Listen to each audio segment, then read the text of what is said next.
Hello again, guys. Welcome to part number 4 in design systems. Let's go into actually discussing a bit about cubical divisions. And as we follow up here, let's go on the top.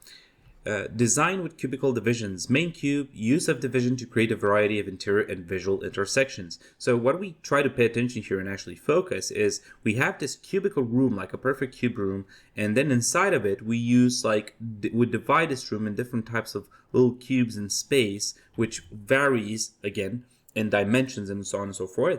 And we try to build different areas of interest within this room.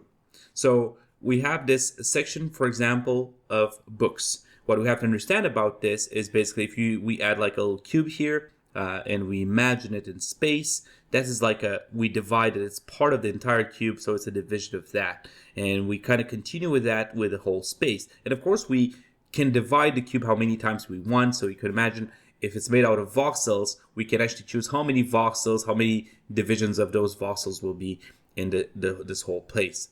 If we have this area here, this is a computer work. Again, if we think about a cube, you'll notice that it's a division of that, and those areas are going to be that. And again, when you think about cubical division, you don't think about, oh, we're going to use only cubes in the design itself. You will use variations of height and width of those cubes. Okay, so we think about three-dimensionality. We have height, width, and depth, and we think about all those components and put them in together to make them work. And we have a study area for work, and of course the sleeping and reading in bed. And you'll see here there's a ramp, and of course these are trajectory arrows that a human being that goes in that room has different types of activities that they can actually do.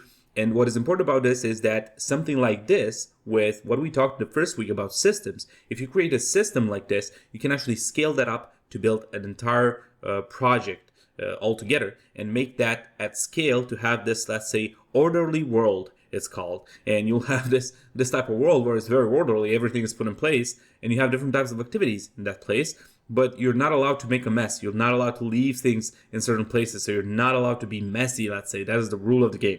And again, this is just an idea, guys. What you want to think about is these type of components actually happen, and it's good to think about them in that way.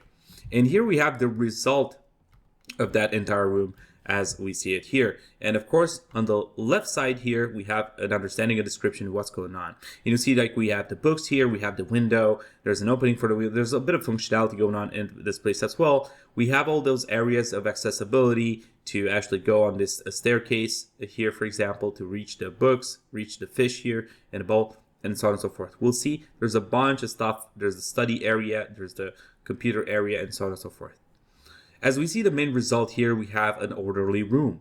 What the cube allows us to have is more orderly approach over the objects in the scene. And also, the slight changes in angles create a positive effect overall. So you'll see there's some slight changes of angles, like this chair has a different angle. You'll see that there's slight angles for different smaller objects that don't become disturbing.